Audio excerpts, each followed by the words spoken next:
Welcome to the HMO Success Podcast. I'm your host, Wendy Whitaker-Large, and I'm here to help you create a profitable HMO portfolio. Whether you're a brand new investor or you've been at it for a number of years, my podcast is here to help you make the most from your business, whether that is starting up, scaling, or systemizing. Please hit the subscribe button to make sure you never miss an episode. And if you've got an awe-inspiring project, an inspirational investing story, or a unique approach to HMOs, I'd love to hear from you. Hello, welcome to the HMO Success Podcast. This week, I've got a very special guest, and I'm really, really pleased to have this person on my podcast with me. I've known this particular individual for a few years now. I've watched her journey, and I've watched her blossom into an amazing businesswoman. Not only is she an entrepreneur, she is a businesswoman with a very amazing business that she's going to tell you about. She's also a property investor, and she's also a mother. How does she do it all? Well, perhaps today we'll find out a little bit more about how she juggles all her responsibilities and does them very, very successfully with great flair. Welcome to the podcast, Nataliya Makhonina-Byrdan. Hello, Wendy. Thank you. I don't think I pronounced your surname correctly, even after practicing it. Would you like to share how you pronounce your name correctly, Nataliya? So, Nataliya Makhonina-Byrdan. So, Makhonina-Byrdan. Yeah. Interesting enough, actually, the second part of my name is literally my maiden name. Okay. Well, I'd like to start there. Actually, I'd like to start with you way back when you were in your childhood or your youth, because you're not a native of the UK, as we can hear from your accent. So tell us a little bit about your background, Nataliya. What brought you to the UK, and how did that journey begin? So I've relocated to London in 2009, and to be honest, it was a personal and also business matter. It was together. It's like, you know, the situation when all the stars actually show you the path where you're going to. And at that time I was, my partner, so he made a proposal to me, a marriage proposal. So, and this was one of the reasons. And the second reason was I was working for the international company BMW. I spoke with my managers and the leaders, and they offered me a promotion. And that's why I was relocating. And at that time, I was working in the company in the UK as well. Amazing. So you obviously had some links to the UK clearly already. Your background, you're Russian by birth. Mm-hmm.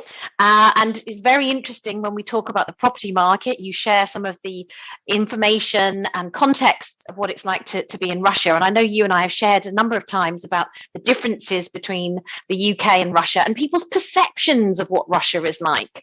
And I found that very interesting.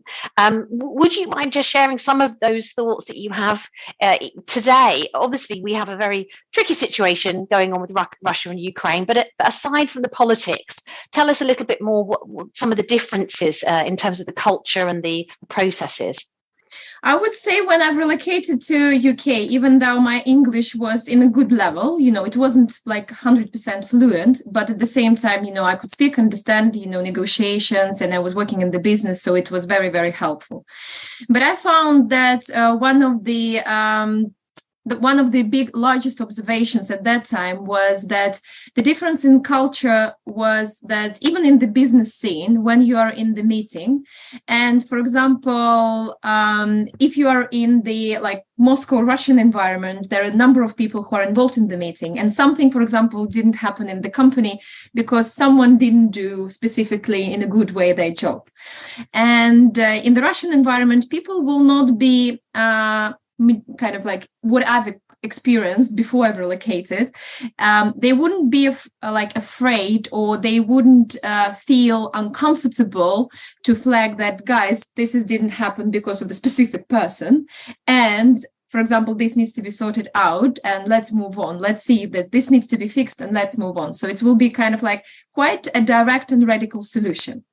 So when I've relocated to UK and the same business environment, even the same company, for example, and then actually there was a number of people, the same, for example, 8-10 people, if it's like a big, something that relates to the project, moving on the project.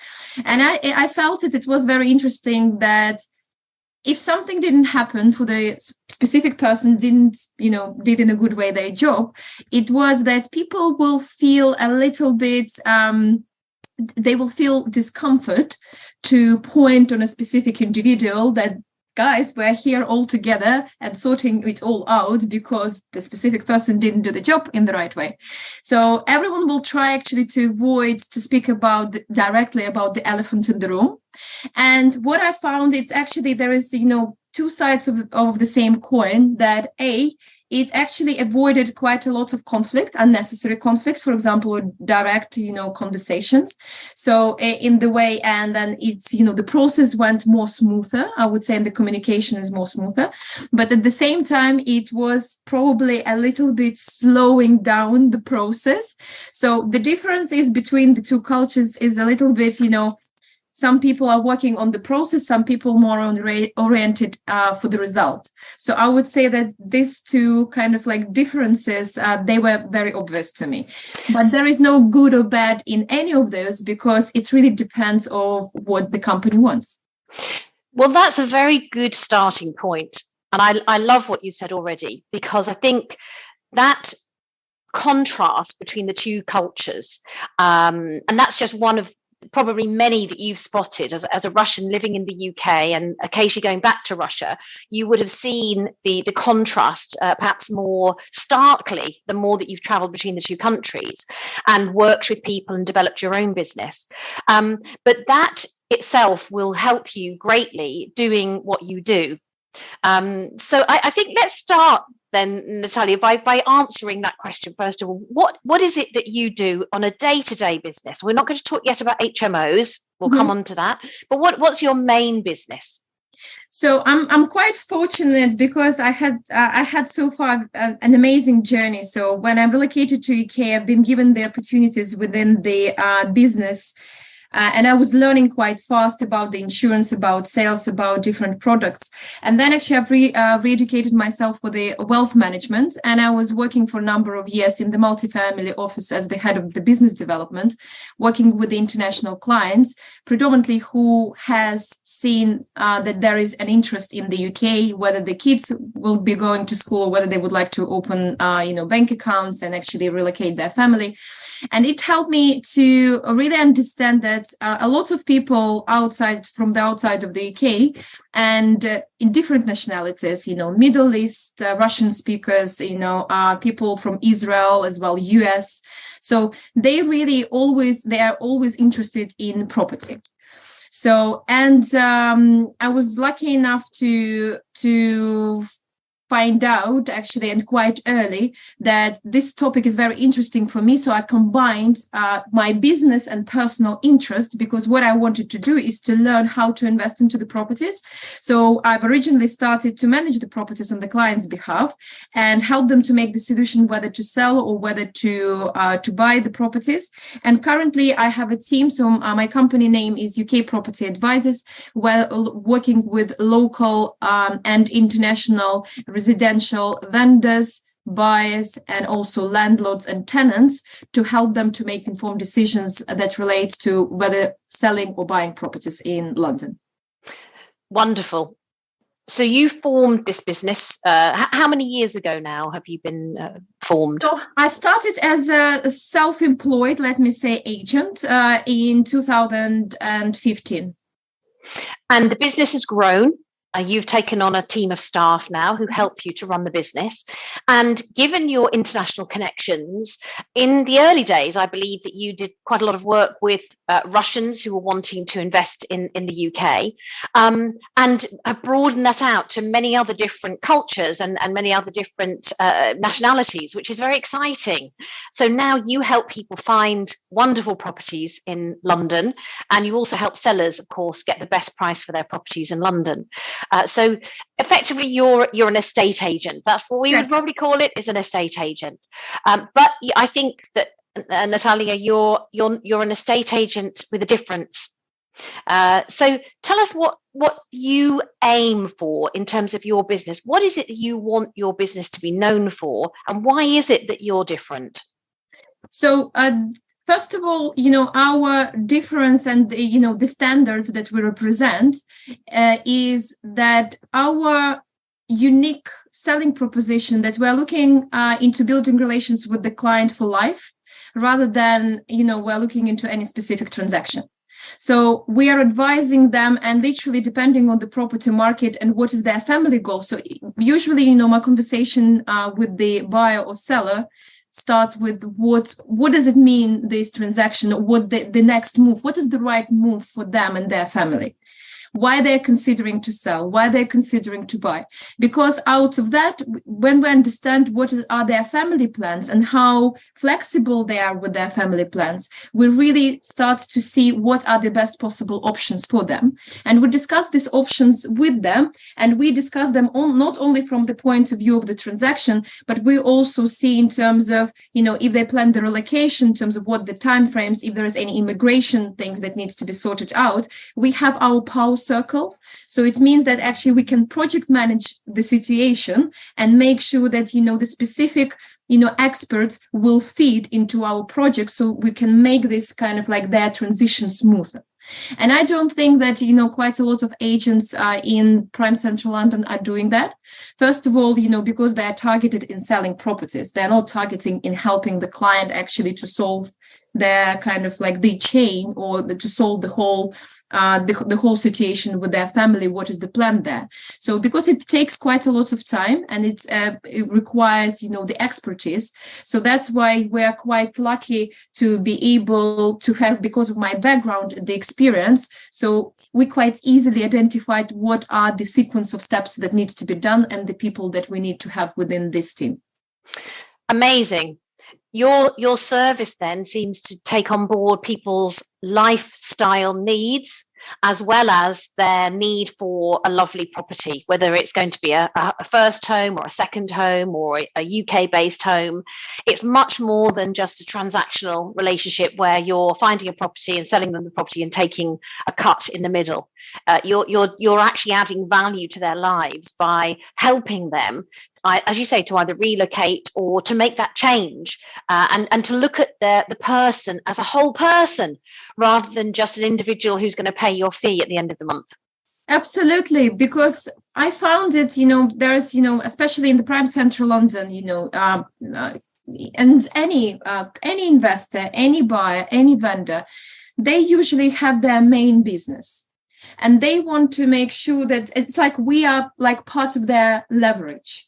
They want to make sure that they have focus and they can actually invest their time, valuable time, in their main business. But they want to have a trusted person and the team who would be able to schedule those things. So we're kind of like in some sort of way concierge in that essence. But before we're making the move, we literally need to provide them the option, and also to budget and calculate, and to see not only, for example, if they're selling something or buying something, what implications it can have on their cash flow, what implications it will have, for example, on the inheritance tax. We're kind of thinking not about this transaction, but what will happen in the future. And obviously, we're doing it to the extent of the current regulations in the UK, and we are very fortunate. Again, it helps us actually to communicate with a lot of professionals within the industry, because usually every single client we form for them like this power circle. You must have a great number of connections then, Nataliya, to be able to do that for your clients.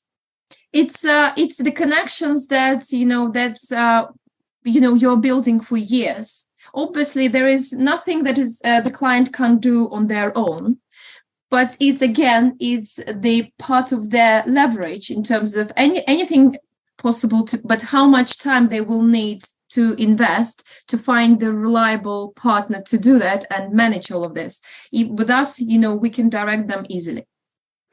And that's quite an unusual service, I would imagine, isn't it?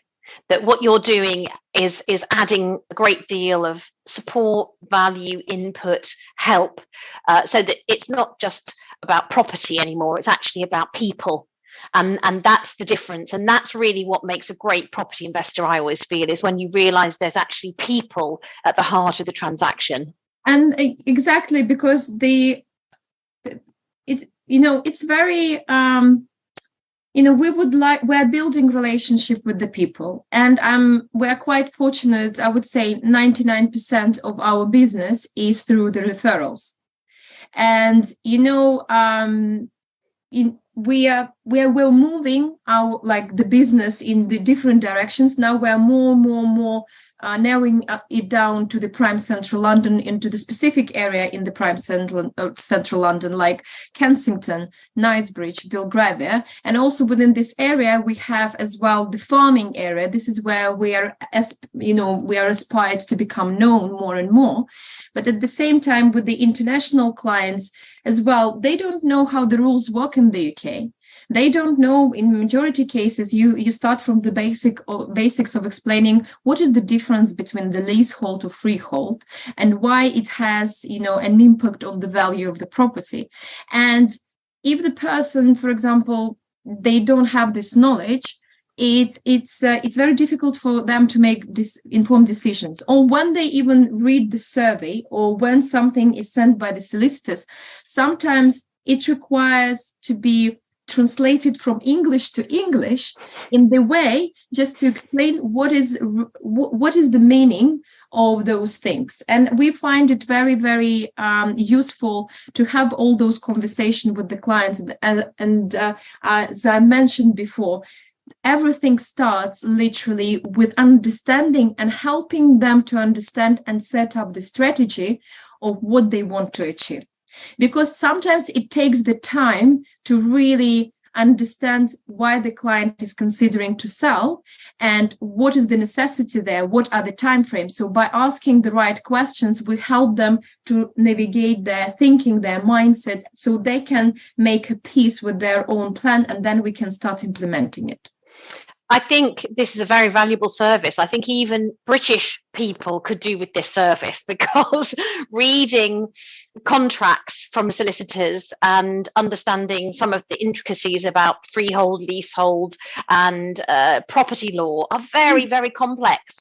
And even for somebody who's British born and bred and is fluent in English, I think most people find that incredibly difficult. Mm-hmm. So I think what you're doing is a very valuable service, and you're clearly very passionate about it as well, Nataliya. Mm-hmm. Where does your passion come from? What is it that kind of drives you to get up every day and commit with such energy to what you do? It's first of all, I'm happy that I found I found the activity that really is ticking all the boxes for me. So that's why I do not consider myself even kind of like an estate agent, even though this is significant part of the role. I consider myself as the family and wealth advisor, because everything that relates, there are so many movable parts usually. So that's where I'm driving, my biggest driver is as well as my family. I'm so interested, in a lot of kind of like in the UK or outside of the UK, but one of the very sensitive topic that people, are not comfortable to discuss, I think it's one of 4, is literally about money. And in my case, I'm intrigued by the entrepreneurs. I'm reading a lot of books. I see a lot of examples. And one of the questions that I was always asking, even from the beginning in my career in this industry from 2013, was I was asking every successful person how they created their wealth, how they started. And at some point, I realized that they're not different from me. They started at some point to become serious about the wealth creation. They started to learn the skills. They started to learn to study, cash flow.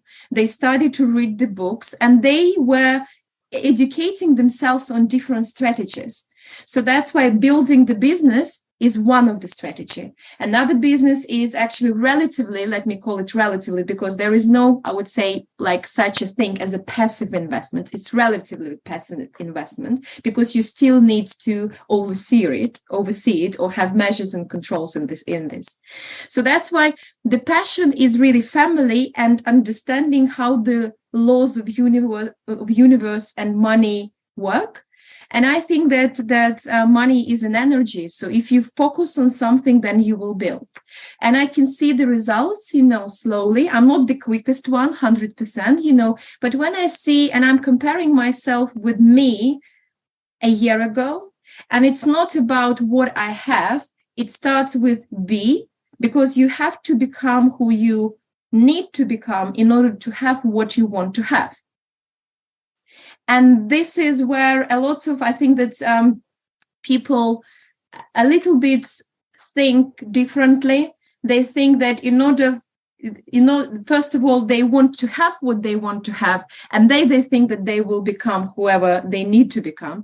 And I think it's other way around.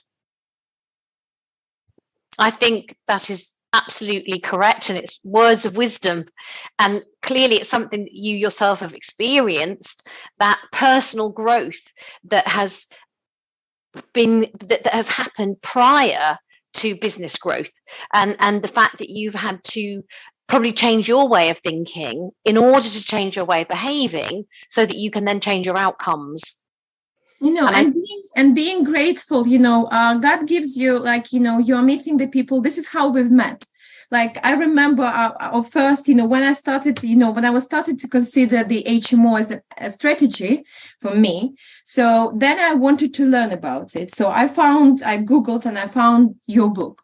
So I've read the book and I was thinking, I wonder if Wendy has any educational courses, and I've met you on that course, and then you became my mentor. And there is a sequence of things that happened. I was searching for the information, and then when I've started to search for the information, then like the next page of the book appears. You kind of like turn the page and there is more information. So just being persistent, that is very, very important. And obviously focused. I would say one of the things is actually focus is very important.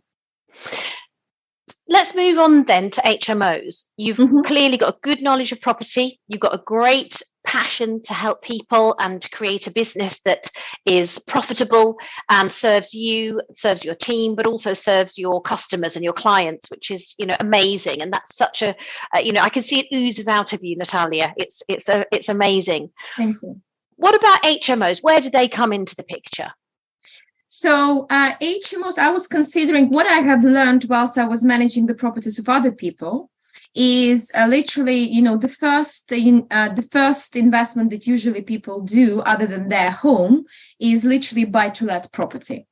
And, for the buy-to-let properties, there is certain yield that you can achieve in London or outside of London, depending on the area.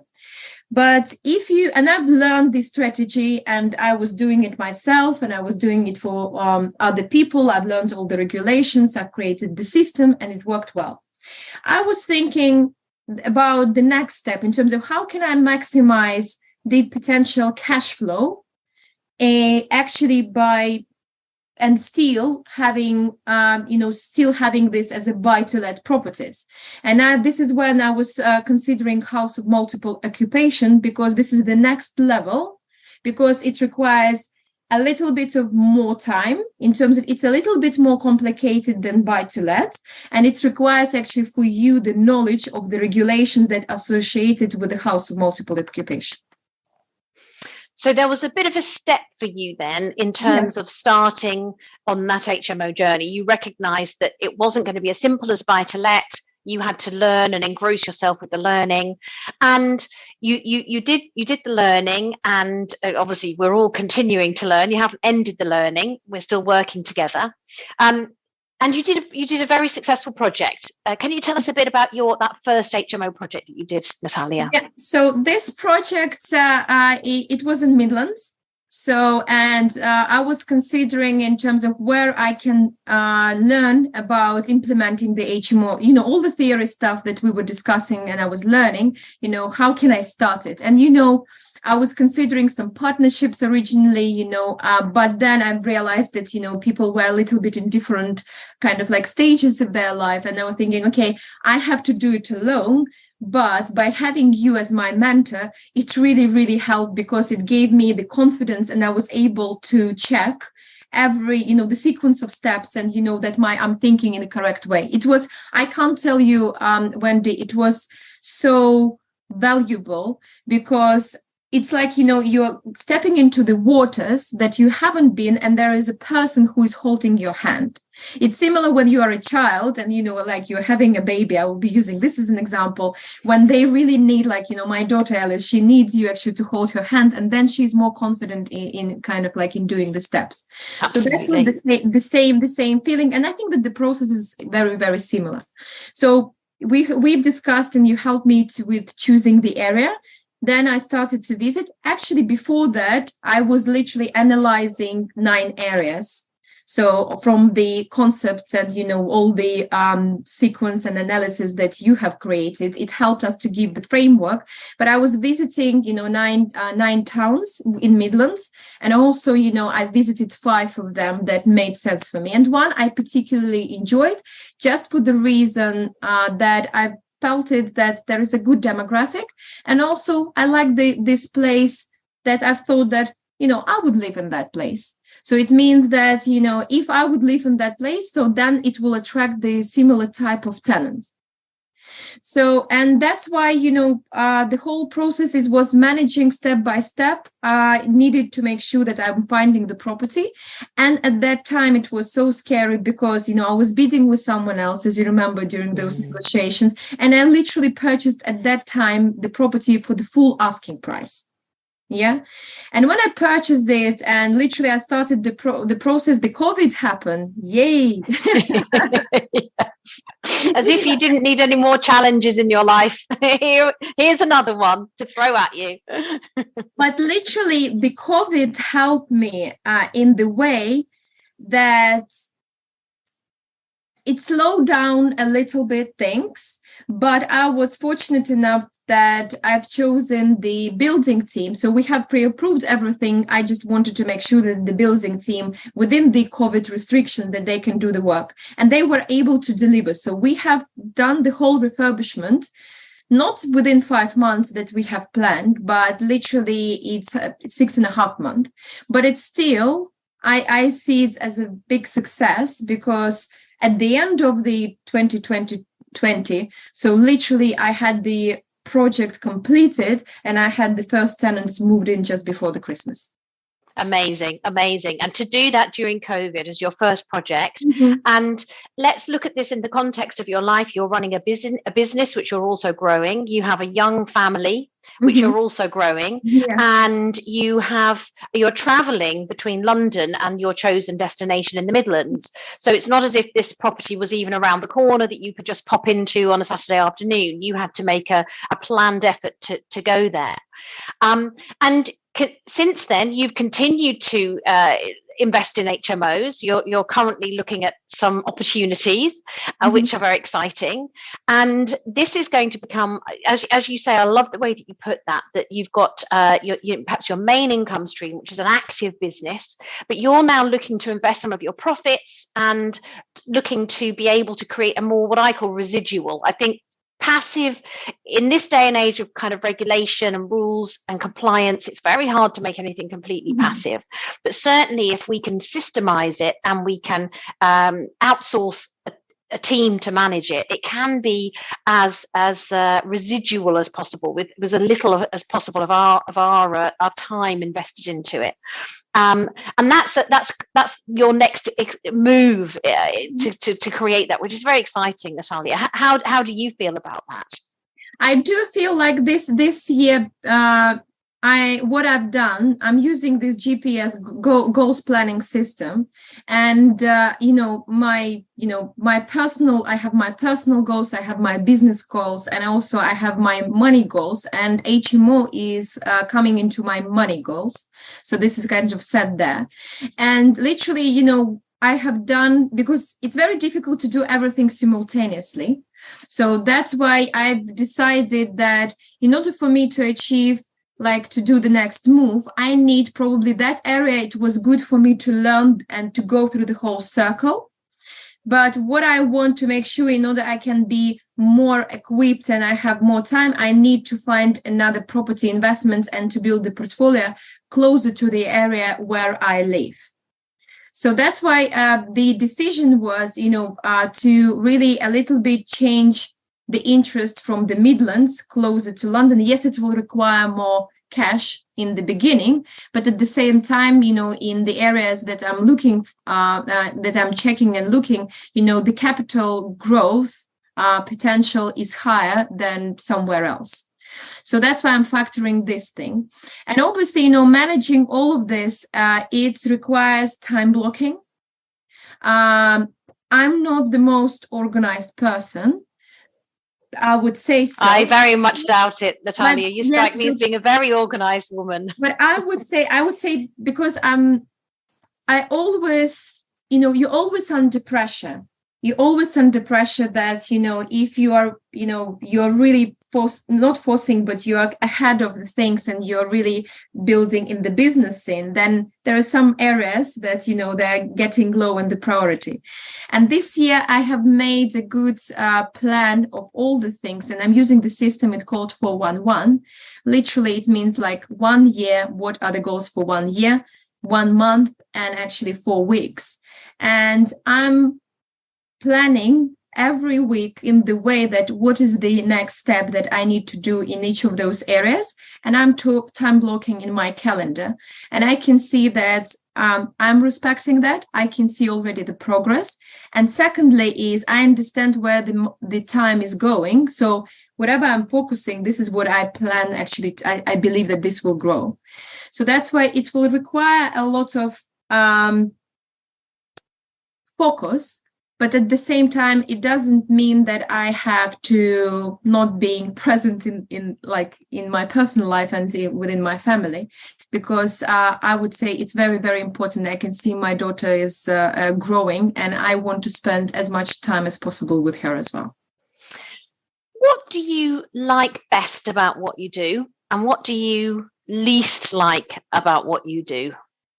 I love working with, I love working with clients. I love helping people to help to find their own solutions and to make their own decisions. So I'm not telling the people what they have to do, but, by thinking through and talking through the options, I can see that they come with their own decision and they find peace with it. And when they, trust me with implementing their decision, I find it very inspirational. So I do love this part of the job. What I dislike, obviously, it's some routines things like, setting up the processes, it requires for me technically more time than I would want to spend on it. And that was my biggest challenge for a period of time. When you're growing the business and the business is growing fast, you want to, to increase the volumes. It requires the systems, processes, and tools and leverage in terms of talented people and to make sure that they're trained to the standards that your business represents. And literally, the last 6 months, I was putting more and more emphasis, and part of my day is spent on working in the business, and part of the day is working on the business. And I found out that unless you will put this into the calendar, and part of my week is as well actually is the calendar in terms of what I'm doing with regards to HMO, there will be always this 1 day goal, or your annual goal will continue to be your someday goal rather than the annual goal. Despite what you say, Nataliya, you strike me as somebody who has, even if you faced challenges of the organization. You're a very organized person, and clearly aligning your activities with your goals is producing results for you, which is fantastic, and it's wonderful to see. My expectations, my apologies, it's just like I know my expectations of me are always high. And that's why, sometimes, what I did last weekend on Saturday, it was really, really funny. I've literally spent the time because I wanted to write job description for myself for the different roles that I'm doing in the business and with investments, with everything, with the HMOs. I was literally putting in different categories what I'm doing so I can consider what else I can leverage and how can I train the team to do it to the standard that I want the business to represent. And I found out I'm doing quite a lot. I realized that by talking to you.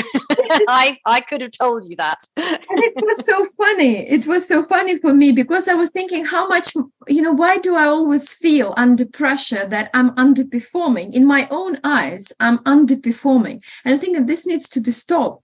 It's just like for any human potential, it's too much. Just accept there is something needs to be changed and adjusted. And obviously there are much better people who will do some of the things in a better way that you will do. And that's very interesting because I wanted to ask you about the challenges that you face, and you've alluded to some of those already. What challenges do you think you have in first of all, managing your life as it is right now, but what do you think is going to be your challenge maybe in 2023 as you move forward? You're branching out into more investments, you want to grow your business, and you want to make sure you've got enough space and time for you as a person as well in your private life and to keep yourself healthy and fit and well. The challenges are always on a weekly basis to be very specific with the priorities. That's why this document that I have created with the goals, and it's family plans, let's say family and personal plans. It's, for the business and also and sticking to that. Because I can see, there is new opportunities are coming in. There is, situations, some of them are more urgent. There is some, kind of like lots of, but sticking to this and making sure that I'm focusing on the things that will help me to overcome those challenges. I would say the only challenge is literally myself in the way, because I do believe that now currently is a perfect market to invest. Yes, it is a buyer's market. We understand it. But at the same time, if you know exactly what is your investment strategy, you will be looking for the opportunities, and the opportunities will reveal themselves. But if you will miss this storm, I would say, if you will miss this, if you will not be going through it, you will decide to wait. You don't know. I don't know. I'm not having the crystal ball. I'm not knowing. I can see some trends that in the market, and a lot of my conversations now with the vendors and buyers, and this morning and as well yesterday as well, it's all about, to show my clients where we are right now, what are the trends, and what is the next step for them. Because waiting with their plans, it might be not the right solution, because we don't know how soon. We understand which events can help the market to stabilize and actually to kind of like to change, to shift, but we don't know how soon these events will happen. True. Yes, very true.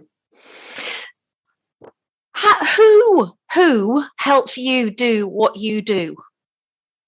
Oh, I'm really, really grateful. I have a number of people and a number of teams that help me. So first of all, with regards to the business, I'm part of the team as well. So I'm the member of Keller Williams. So this is the UK franchising of the US company. And I really, really enjoy working with the team for the reason that they're growing their business and they help and support my business. And, they help us with training, with some CRM systems, with some IT solutions. And literally, that is one of the reasons why there is a big shift happened during the last 2 years within my business, because I've become more educated and I've studied the systems and models of, the person who invented that. His name is Gary Keller. And, it took him 40 years to create the manual of how you grow your estate agency business. Also, I'm surrounded by like-minded individuals. So that's why, I have access to amazing estate agents where I can see how their strategy works. I'm quite observative. That is, I would say, that one of the skills that I use quite a lot. And I'm very grateful to my clients because we have open discussions. We sit together and I'm learning so much from them, because majority of them, if not all, they're successful people. But as you can see, success is a measure, it's like different types of the wealth, it's health, it's, it's money, it's relationships.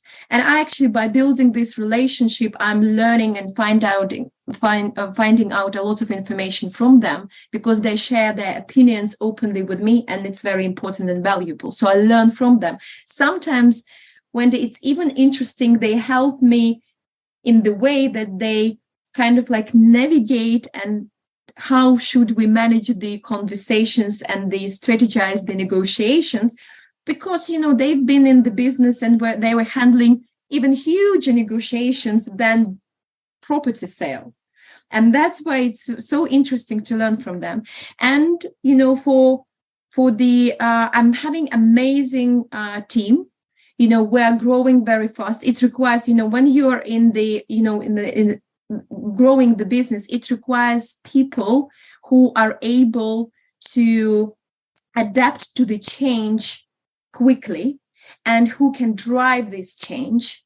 And that requires a lot of focus from the team and each specific team member, because we're not a huge company.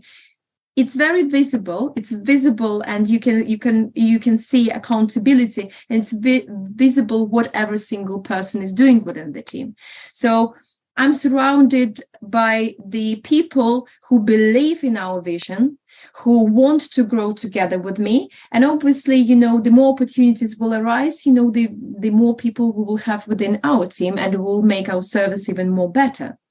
And of course, I'm having mentors like you, because I do believe if you want to learn the craft of us, it's like a sports coach. You can do it on your own, but at the same time, you need to make sure that you're doing the right steps and in the right sequence. So that's why having you supporting me in my journey is so important, because it helps me to minimize the risks that I will be investing not in the right property, not in the right area. And actually the most significant investment is my time, so that I'm not spending the whole time of doing the things that are not important. Wow, that's great. And what about personally, Nataliya? Mm-hmm. Who supports you personally? You've got a partner, you're a mother, you are part of your local community. Yeah. How do you balance all of that as well? So it requires a big support from the family. So my biggest supporters are my family, and all of this would not be possible if I didn't know that, there is with me, the people who love me. And my partner, he's an amazing person. He's so inspiring. He's so inspiring because he is an extraordinary leader. And for me, it's a blessing, because we're always in this interaction, in communication, in terms of we talk through things, the concepts, we kind of like decide our plans, it's a big change for us. And this year, what we have decided, actually, we have done the mutual, our family GPS, and that's quite a significant step for us. Also, my biggest supporter is as well my mom, because she's always there. She's looking after us, so she makes sure that we are fed. Very important. so that we have the energy, that, we have the right food on the table. She's absolutely supportive. So on the practical side, also, I have some leverage in terms of, people helping with the household. That's why I'm pretty blessed that, within my circle, all these people, they are like-minded. So it's very important, because your family and your loved ones and your partner, this is you, and the choices that you are making, and actually they are your biggest supporters in the way that they help you to grow. Yeah, even though, my dad, he doesn't live in the UK, he lives abroad, he lives in Moldova, but he's my biggest supporter, because even he doesn't know anything about the UK property market, or he doesn't know a lot of the people that are in my circle, but sometimes it helps me to have a conversation with him, because he has a wisdom of life, and literally he helps me to find the solution, and to become calm and to find peace with some of the decisions that I had to make. Wonderful. And that's speaking like that about your family and about your support network. It's, as you say, the word is leverage, but it's not leverage from a point of view of utilizing people and using them. It's about building those relationships and understanding that they actually want to help you. And by doing so, you're actually helping them, because giving them a role in your life is very valuable, and helping them to enable you gives them a real sense of purpose and significance. And I think sometimes as human beings, we can sometimes feel that when we can't use the skills or the time of other people, we can't ask other people to help us. But actually, a lot of people want to help.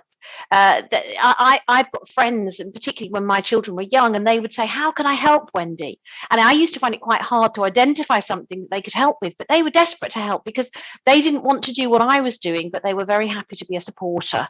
And that I think that's a powerful thing sometimes for us as people to remember. Absolutely. So, Nataliya, before we finish, and it's been a wonderful interview, and thank you so much for giving up your time today to share your journey, your learnings, and the advice that you can give to others who might not be quite in the same space as you, but certainly are working in the property space. Can you just pass on some core words of wisdom, some advice that you would give to people who maybe either want to develop their portfolio or looking to grow their business this year, or are like you, juggling a business and property investing and children? What advice would you give to them? I would say, first of all, start small and grow slowly. In the way that a lot of people that I hear, they want quickly to go into the developments. I think the developments is more risky. Yes, it presents potentially kind of like a higher potential income and earnings. But I would say that my strategy is actually to create a steady cash flow. And then when you have the steady cash flow, then you can go into the developments. So that's why, if you know already, like it was my case with buy-to-lets, then this is why I've started with HMOs. If you haven't been investing yet, start with buying the first buy-to-let, because then you will learn this process, and then actually you can go into the HMOs. It's just like start slowly. You can't jump, high enough. There is a step-by-step process that you need to learn. And when every small achievement respected, you don't have to compare yourself with someone else. You kind of like compare yourself with you a year ago, and you respect this effort that you are doing, because this is where you will understand that it makes sense when you're focusing on the things and you can see the progress. Maybe it's not the fastest progress as you wanted, but at the same time, it's the progress in terms of who you want to become. And that, I would say, this respect requires. And be grateful. I would say everything from, in my case, I believe in God, in terms of I'm so grateful. There are lots of, magical situations and magical people that are around me, and God always helps me actually to find the right solution in the difficult situations, and brings me the people that are ready to help me. In the same thing, I'm really grateful to every single opportunity. I'm very grateful to my family, to the team, and this energy is, it transforms my life, and it transforms the people who are close to me. And be selective. I would say for me, it's very important, because there is 24 hours. There are the things that you want to accomplish. There is, there is lots of things that can distract us, including social media and lots of things. It's how you use the same tools, whether you use them for business, for the personal, but be very selective in terms of how you use your time, because in this life, we have a limited time. Is not, you can't top up the time you have in this life. So that's why be very selective how you invest it. So I don't want to use the word spend the time, because I think the time should be your investment. Wonderful. Absolutely amazing. I've learned so much, and actually you've really inspired me today, Nataliya. Thank you so much for being here today. If anybody would like to get in touch with you, we'd love to put your contact details on the podcast notes today. So if there are people listening who are looking to invest in London, maybe with a beautiful residential home for themselves or their families, or as an investment, Nataliya is your girl. So Nataliya, I'd like to say a massive thank you to you for being here today. It's been great to interview you. Thank you, Wendy. Thank you for listening to the HMO Success Podcast. If you'd like to know more about how you can create a profitable HMO business, please visit our website, hmosuccess.co.uk, to find out more. We have plenty of free tools and information for you there, and also on our Facebook group, The Ultimate HMO Success System. We look forward to connecting with you very soon. Thanks for listening.